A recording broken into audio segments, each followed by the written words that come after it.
Awan niyo kami. Dito ka. Bullet chair. Dito ka na, chair. Kong Gigi. Kami, pare. Kong Gigi. Diyan tayo, chair. So, okay. Can you start the ball rolling na? Si Ryan. Oh, Ryan, okay. Start na.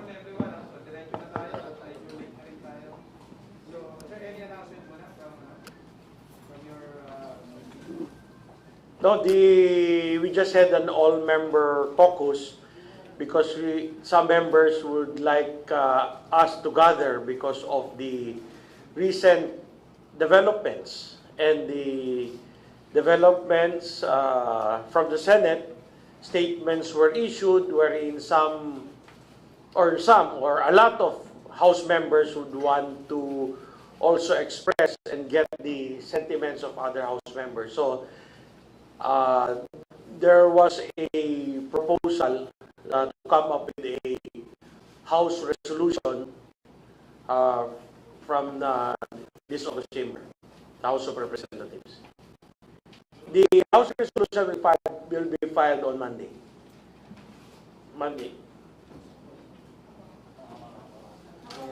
Maybe I will just wait for it to be filed on Monday to be official. Yeah.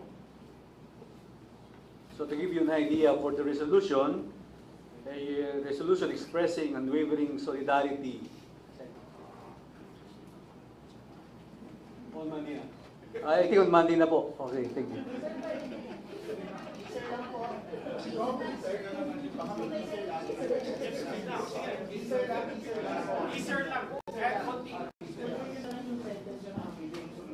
Okay, resolution expressing unwavering solidarity and support to the leadership of the Honorable Speaker Ferdinand Martin Gomez Romualdez and the upholding the integrity and honor of the House of Representatives in the face of intense assault from the Senate in violation of the principle of the interparliamentary courtesy and undue interference in the performance of its legislative and constituent function.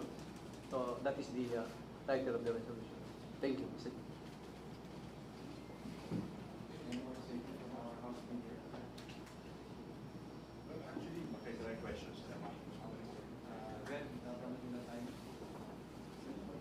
Sir, well, kanina nga po nagsabi si Senate President Zubiri na itutuloy na raw nila yung resolution of both houses 6 and there will be a hearing next week daw. So ano po ang reaction ng House leadership dito sa development na ito na sinabi ni Senate President Zubiri po? Well, we welcome that development because that is what we agreed and have been waiting for since the start of this year. They filed resolution of both houses number 6. And in fact, if we backtrack that resolution of both houses number 6 filed by the Senate President, Mig Zubiri, even gave it a timeline that they will pass it this March. So the House, we are patient enough in waiting for them to pass it this March. So maghintay po ang House. So we would like to thank our counterparts in the Senate for finally sitting down as what we were requesting. Let's bring it up to a higher level of discussion, particularly, which is the meat of the matter, the economic amendments that has to be made to help this country. The economic amendments to update that 37-year-old Constitution. So, maghihintay po kami.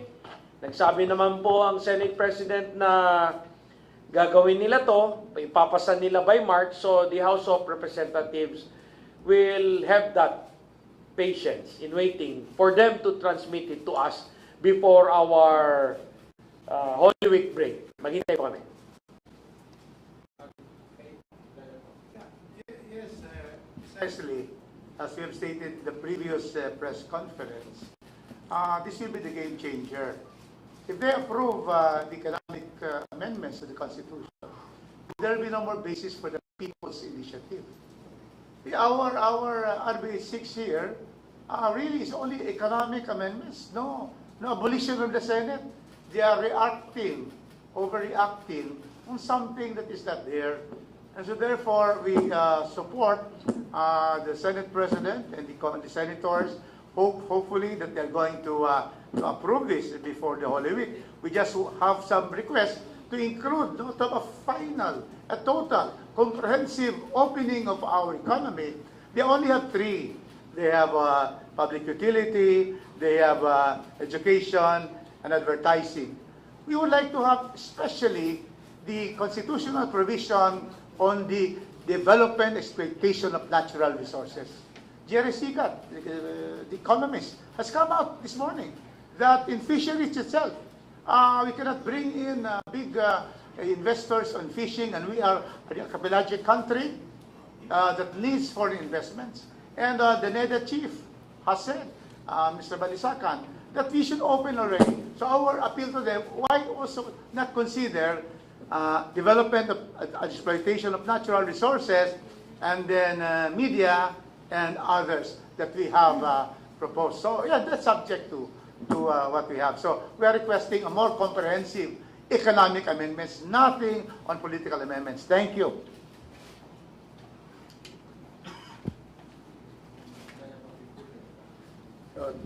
Dadagdagan ko lang, Dadagdag ko lang kasi this is a welcome development, no? Tayo po ay nasisiyahan dahil at last, no, may schedule na, madidinig na itong RBH 6. But let me just refresh the memory of everyone that for the last several days, yung ating speaker po ay nagpahayag at sinuportahan po ito ng ating mga kasamaan sa Kongreso na kami po ay willing to embrace the version that the Senate will pass. Dahil po sa Senate po manggagaling yung version ng economic amendment sa ating Constitution, therefore, they will be assured that we will not take up any political provision for that matter. So, again, let me reiterate that the Speaker, as the head of the 311 members of this House, has manifested his desire to embrace the version that the Senate will pass in this RBH. Hello, good afternoon. On our part po, actually masaya kami, no, dito sa nangyayari na sa Senate na nag-schedule na sila na meron silang hearing. Like I said 2 days ago, in an ideal world nga, yung mga debate mangyayari sa opisyal na kapasidad. And I think that is the beginning of that. Now, any start is, just to start it is good. If it ends up in whichever mode that is agreed upon by both houses, ang sabi ko kanina sa meeting, ang view ko doon is, alam mo, minsan yung debate mas importante sa resulta. Mapalitan man o ang konstitusyon o hindi, ang maganda yung napag-usapan. So, that is a view. We already are on record as to what our views are towards this. Makikita nyo naman sa record natin yung mga pangalan namin, lahat na panindigan na rin namin. And we're looking forward to that happening also in the Senate. Maski ano man ang desisyon nila, nandun din naman ang mga pangalan nila at ang mga stand nila. So yun, and we respect them. A lot of them were our colleagues, and I think this is the start of things simmering down and getting back to work. So we welcome it very much. Thank you.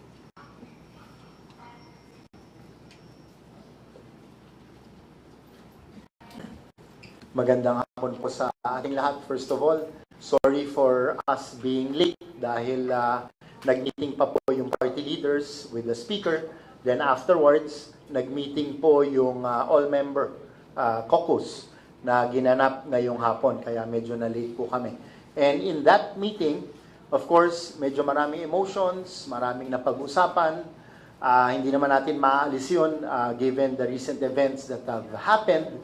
Pero ang pinaka-importanting takeaway from that caucus is that number one, the House is solid behind the Speaker as was relayed by our senior Deputy Speaker and Majority Floor Leader in the form of the resolution that will be filed on Monday. So yun po yung una. Pangalawa, kahit na medyo nasasaktan yung ating Speaker, ang instructions niya po sa ating mga kasamahan dito sa House of Representatives ay wag nang palakihin yung issue, tayo po'y magtrabaho na nang sa ganon ay yung ating trabaho ay talagang pakinabangan ng ating mga mamamayan.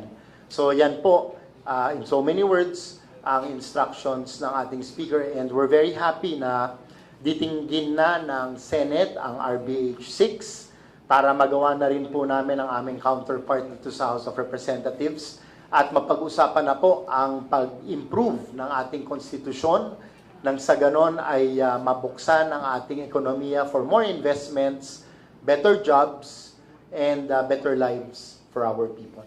Yun lang po at maraming salamat.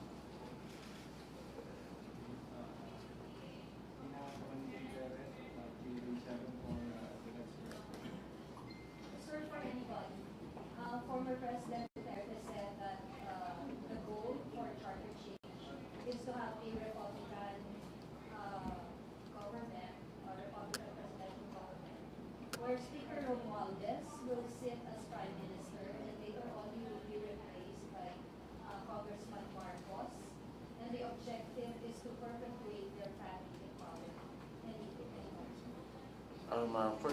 For that to happen, we'll have to have a total change of form of government to a parliamentary form of government.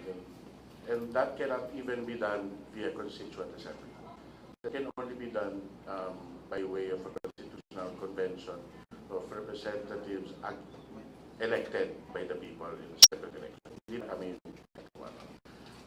It's very clear that this is not that this is not in the table. To give a little bit of history, yung RBH 6 na version ng House does ask for a convention. But the reason that this version of the House was to ask for the conversion this term was because last term, if you recall, like I said, I personally faced you all on the same topic also. The offer naman of our former Speaker Lord was Constituent Assembly, economic provisions only, voting separately, at hindi rin tinanggap. So, ang thinking this term was, okay, kung hindi nyo gusto yun, subukan naman natin itong isa. So, kaya ganon yung version ng RBH 6 ng House ngayon. So, with the latest developments naman, ang sinasabi na nga is, kung ayaw ninyo rin ng RBH 6 namin, yung RBH 6 naman ninyo. Parang maumpisahan na lang. Thank you. Thank you. With relation to the question of Tina, I think what we see is the narrative against progress and development is consistent. So, gusto nilang lagyan ng political color yung constitution amendments na pinupush ng House of Representatives. When in fact, on the table are purely economic amendments. This was the same argument and threats posed by the Senate na sinabi na i-abolish daw sila, matatanggal daw sila, tapos ito naman sinasabi na to perpetuate power, etc., etc. It's really the same narrative being thrown against the proposal to push for charter amendments. But, like what Jack has mentioned earlier and the other colleagues have been parroting since, we fought for this. How long do we have to wait? We're in the same level as Cambodia already. We're 8th from the last. When do you want to actually realize the full potential of the country? So we're happy with the development of the Senate. We look forward to them having discussions quickly. Let me emphasize quickly kasi Medyo mentioned a timeline earlier. Although I'm quite concerned because when I heard the statements of Senator Coco Pimentel, ang sinabi niya, parang kakailanganin ng mahigit isang taon to sa Senado para pag-usapan. So, siguro yun ang kailangan natin malaman mula sa mga kaibigan natin sa Senado, yung timetable. Linkage. So, we'll hold them to that, March. Regarding, to add to that, yung sinabi kong timetable, hindi po kami nagbigay nun, ha? May records na nag-issue ng statement po yung Senate President at sinabi nila, Senate President Mig Subiri, na tatrabahuin nila to at they will try to have it for March para i-transmit po sa amin. So, sa kanilang timetable pa, hindi po sa House of Representatives. In fact, this development is a welcome development for us. Kung matransmit nila sa amin ng March, nandito na sa amin yung bola, tatapusin namin para pwede na natin ipresenta sa taong bayan for a referendum. Pagpuputuhan na ng tao. Ngayon yung mga ibang agam-agam na may People's Initiative, hindi na po magagawa yon kasi isa lang po pwedeng initiative for every 5 years. Now, with regards to the suspicion that we are trying to do this to have somebody become a prime minister or something, records will prove, tingnan po natin ano yung transmit ng House of Representatives sa Senado. Hindi po yung sekreto. Those are public records. Anong transmit ng House of Representatives sa Senado? Resolution of both Houses number 6, authored by 302 congressmen, Constitutional Convention to amend the economic provision. So wala pong nilagay doon na political. So I do not know kung saan po galing yung political, klarong-klaro po sa transmit ng House of Representatives that is for economic provisions, that we really feel that in each and every Congress, sa lahat ng speaker na dumaan dito sa House of Representatives, we're trying to push to update that 37-year-old Constitution. So, siguro balikan po natin, I'm challenging those who are accusing the House of Representatives of trying to put in this, pushing for this constitutional amendments or changes in our Constitution to review. Pakita nyo po yung dokumento na nagsasabi na we are pushing for those type of political changes. You present. We challenge them to go and check the records of the Senate of what we transmitted. Tama na po yung storya-storya at kung ano-anong kalokohan. Kaya nga masaya kami ngayon upon learning that the Senate is now going to deliberate on it. Ang tagal na po nating hinihintay yan. So tama na po yung mga kung ano-anong storya. Let's stick to the facts of what we transmitted to the Senate, and we welcome the development from the Senate telling everyone in this country that they're going to discuss their RBH number 6, proposing amendments to the to the economic provisions of the Constitution. Yes, Majority Leader, can I add more? To the question of the statement of President Duterte, former President Duterte, that the PI will lead to some people to become Prime Minister, and it will be a perpetuation of power. That has no constitutional and legal basis. Constitutional. People's initiative cannot change the form of government or the system of government. We are unitary. We cannot change it to federal through people's initiative because revision na yan eh. We cannot also change a bicameral form of government. System is a form ito. A bicameral form government into a unicameral form because the PI will only be for amendments. Now, we therefore can see that there is no basis in that and also on the law on people's initiative. Clearly, amendments lang. So it can never happen through this PI that there can be a change to parliamentary to have elections for Prime Minister. And so therefore, that is very clear. It has no legal and constitutional basis to say that this is for, PI is for perpetuation of power, of election of Prime Minister. So that is very clear. Thank you. Good evening po to all honorable congressman and ladies and gentlemen. Gusto ko lang po itanong sa lahat po ng mga congressman, pwede po hindi kayo, pwede po mag-speak kung ayaw niyong sagutin. Tungkol po ito dun sa sinasabi po ni Baste Duterte na pinapababa po niya ang Pangulo natin. So dito po may mga sumusuporta, mga naniniwala, pero marami naman talaga ang supporter ng ating Pangulong Bongbong Marcos. So gusto ko pong hingan ang bawat kongresista po na nandito ngayon kung ano po ang inyong masasabi tungkol dito. I guess nasa akin yung microphone. I think si Mayor Baste already gave a statement. Nag-statement na siya, nakita ko sa front page kanina. Ay respetuhin na lang yung statement niya.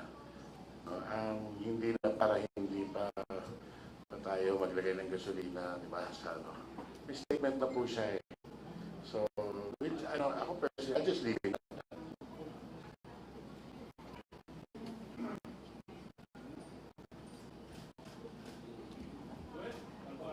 Well, I think na supersede na yung sinabi ni Mayor Baste dun sa statement niya na binanggit niya ni Kong Jack. So, I guess kung na-supersede na, yun na yun siguro. At tama, instructions nga ni Speaker, huwag nang palakihin ang gulo para makapagtrabaho na tayo pare-pareho at maging united tayo for the progress of the country. Kaya let's leave it at that. Ganun din sa katulad ng sinabi ni Kong Jack. I think I've answered that question last Monday. Was it Monday or Monday when we had an interview? I think yeah, you asked it. So ako naman yung position ko same. It's baseless. It's sad that it had to be mentioned, but if kung titingnan nyo naman po yung nagawa at performance ng ating presidente, yun ang magpapatunay na yung mga binanggit ni Mayor Baste na lack of compassion, lack of direction, lack of love, I think has no value in it given the performance of President Bongbong Marcos. In fact, for the House, we even reiterated our support for him last Monday through the resolution that was read out by Senior Deputy Speaker Dong Gonzales. On my part, I answered that also during Monday press conference, yung sinabi ni Mayor Baste. So, ang masasabi ko lang po, ang pinabili ni Speaker, na we will work as a team para sa ating mga kababayan.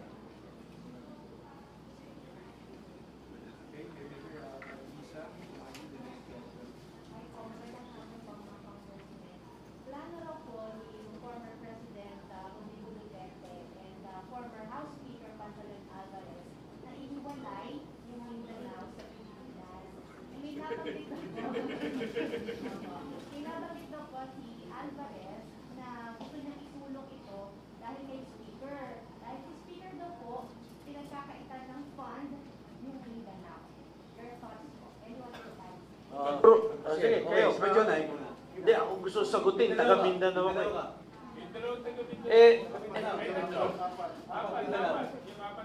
ako. Kami. Ilan ba kami taga Mindanao? 1, 2, 3, 4. Kami taga Mindanao. Bakit?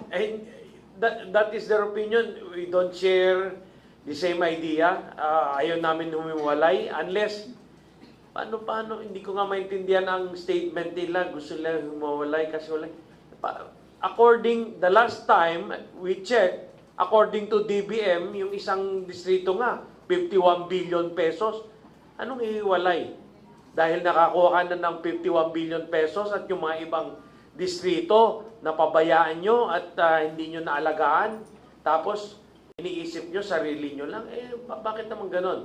No? So why I don't see right now we're good, and I don't see any benefit for this country, for Mindanao to separate. Tapos pag titingnan mo ng buo, hindi maganda sa ekonomiya na hihiwala yung Mindanao, may iwan eh. So I still believe that we have it is of more benefit that Mindanao be part of this republic. Pag humiwalay siya, madidihado pa. Okay lang siguro yung mga nakakuha na ng 51 billion pesos na sa kanilang distrito o sa kanilang syudad. Paano naman yung mga wala pa? Ihiwalay nyo na. So, I disagree with them. Good afternoon. Tinitingnan ko yung seal ng house. Tanggalan ng isang star yun, dalawa na lang. So, Visayas, Mindanao yan. Magtanggalin mo, dalawa na. Pangit. Going back to history. Alam niyo po, yung Mindanao Independence Movement, nangyari po yan sa Cagayan de Oro. Buhay pa po ako, namatay na yung tatay ko. In fact, mayroon po akong passport noon. It was started by a former mayor, I think, member of the Itiring Batasan Pambansa, na ilulons na yon para for his presidency. Pero hindi talaga naka-take off. Oo.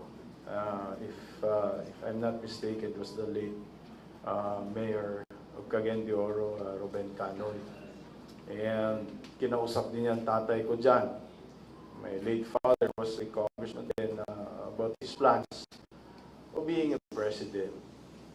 That was his slogan, Mindanao Independence Movement. Pero hindi naka-take off po yun. As I said, may dollar pa sila, mayroon pa silang passport na gagawin yon. Pero doon pa lang, it was just only a slogan for him for running probably for the presidency or Senate. Wala nang iba. Pero kung sasabihin mo pihig or talo sa releases, I don't think so. I don't think so now, Mindanao, lalo na ngayon. And probably it's another propaganda na lang na dapat ginawa na nila sa previous administration. Bakit ngayon? So, as a Mindanaoan, my province, sa Lone District of Camiguin, hindi papayag doon. Kasi kung talagang totohanin nila, ang Camiguin po, babalik na lang sa Visayas. Gusto ko nandun pa sa star ang Camiguin. Thank you. Kung Ace, going back to history, ang Camiguin po, pumasok yung mga Katsila. Yung simbahan po ng Camiguin, kasama po sa Visayas. When ginawa yung Misamis Oriental or Misamis and Cagayan de Oro, kinuha yung Camiguin as part of Mindanao. But originally, Camiguin was part of Visayas. Thank you. Ako naman, I was asked earlier about that, yung secession move, no, and proposal. Ang aking sagot ay simple lang. Ito ay dapat pinag-aaralan. Ito ay hindi dapat, kasi marami pong proseso ang gagawin dito. Ang usapan pirma lang. When you create another, you remove Mindanao from the Republic of the Philippines, that would probably entail a revision of the Constitution. Isn't that correct? So ngayon, dahil pirma lang naman tayo, no? So wala namang political provisions at the moment. Sa tingin ko, no, they probably have, the proponents probably have some idea on why they are pushing for this, no? Personally, my opinion is that I don't want to shoot it down right away because pag-aralan, tingnan natin, di ba? If this will redound to more benefits for the people, bakit naman hindi? But as it is today, medyo sa tingin ko malabo pa. Malabo pa yun. At because malabo pa yan, at hindi yan ang ating priority, dapat siguro pag-usapan natin muna yung more important matters at hand.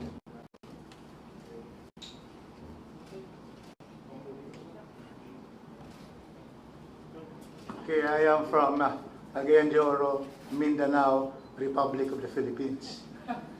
So,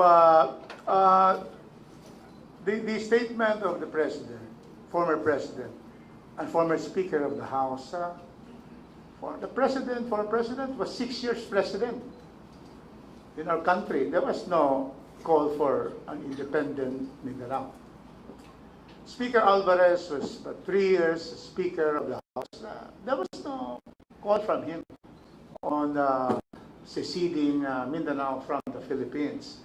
So now, they're not the president anymore or the speaker, and then they don't want to give a chance to President Marcos. Under Bakong Pilipinas, is only 1.5 years. And 1.5 years, correct, of his term. No? So, we have to give a chance to the president. And therefore, any statement about, seceding independence just tries to really, bring up, stoke the fire, because it is also true that Mindanao does not also really get a big part of the budget.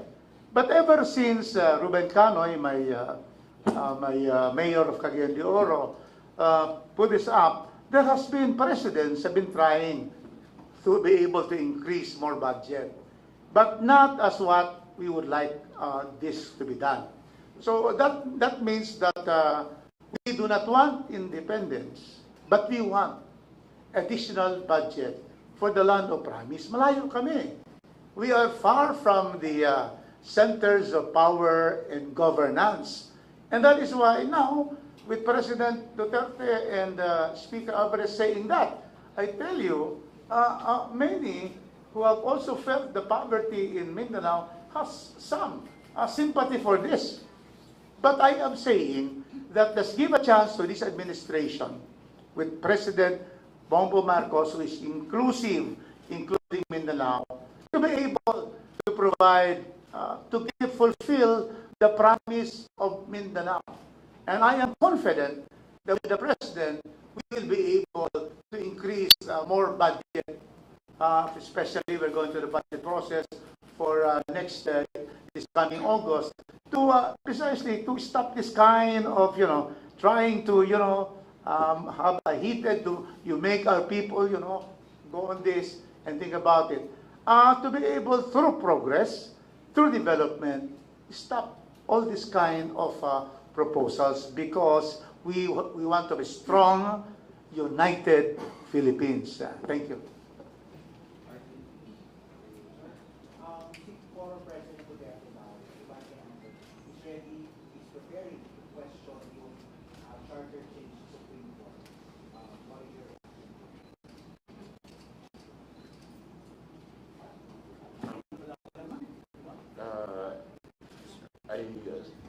Nothing has been filed. So I think at this point in time, there's nothing to challenge. Yes, this point will become premature for the former president to file anything. What is happening now is that there are signature gathering upon explanation to the people why we need this for change. And so it becomes, there's no justiciable question. That is the word that would bring a matter to the courts. No? What is a justiciable question? On controversy, a present controversy. Yung pagpapirma, yung pagsign ng mga tao, that is their right. A right to sign. Now, wala pang petition. Pag-file ng petition, premature pa rin, because the petition is not, it is not sure it will be approved by the COMELEC on sufficiency of the petition. So it cannot be filed. So when there possibly be a filing, when the COMELEC will state that there's sufficiency of the petition, they declare within 60 to 90 days the plebiscite. And then probably they will go to court and state and go against the executive secretary to be able to stop the plebiscite. But at this time, wala eh. All the cases against these political exercises are goes into when it is approved by the proper body, the COMELEC. And so therefore, we are saying that premature, let's wait. There are signatures that have been signed. It will be filed. They will have to have a hearing and validation of this. And then probably later they can also file. I'm sure any petition now will be dismissed by any court. Thank you. Okay, maybe last question from Lisa. Balikin ko lang po yung resolution that you're planning to file on Monday. You've mentioned kanina that since the Senate is already planning to discuss RH6, masaya na po sila, and you're hoping, as Kong Gavin said, na this will simmer down tensions between the House and the Senate. But the wording of the resolution, of course, we haven't seen it, but it seems very strongly worded po. So, do we fear na it might escalate tensions anew once you file it on Monday? Looking naman at the statement, with due respect to the Senate, sometimes strong statements require strong answers. No? So, hindi naman nakakasakit. Strong, yes, but that only shows how serious we make it.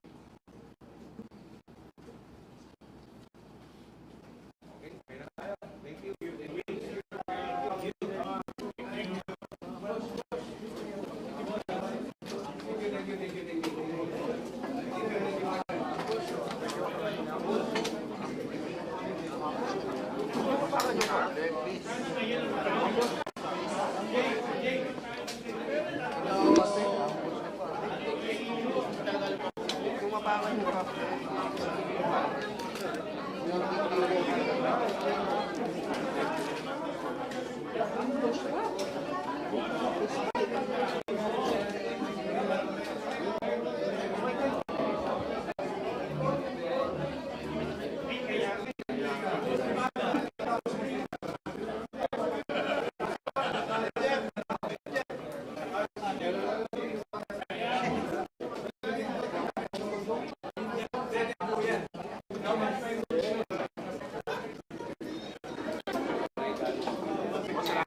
Sir, are you in favor of yung sa pagsisid ng Well, alam mo, hindi madaling gawin yan, yung secession ng island of Mindanao. But it's also probably worth it to look into it, no? Pag-aralan, tingnan natin kung ano ba yung benepisyo ng mga Mindanaoan dito at ano ba yung proseso, no? Kasi narinig ko lang ito, ngayon ko lang narinig, in fairness dun sa nag-advocate. Of course, we respect yung kanilang advocacy tungkol dito. And I'm sure they have all the reason and the motive to do this because perhaps for the longest time, ang ating isla sa Mindanao have been at the end of a minimum or minimal attention from the national government. I'm not saying it's happening now, no? In fact, nag-i-improve, gumaganda. Pero do sa punto na secession, i-separate natin. Teka muna, ako personally, gusto kong pag-aralan. Gusto kong tingnan kung if it's really worth it. sabi ni Kong signatures talaga. Ito ba kayang idaan through signatures na? Iyon ang sinasabi ko nga kanina. Siguro dapat pag-aralan, tingnan how to proceed with this move. No? I'm sure advocacy to ni Congressman Alvarez and I personally respect his advocacy in the same way that he respects my advocacy. But pushing through with this, siguro may mga proseso eh. Siguro medyo hindi ganoon kadali. Kaya nga, dahil gagawin ito, pag-aralan mo mabuti at tingnan ano yung magandang benepisyo may dudulot nito sa ating mga kababayan sa Mindanao.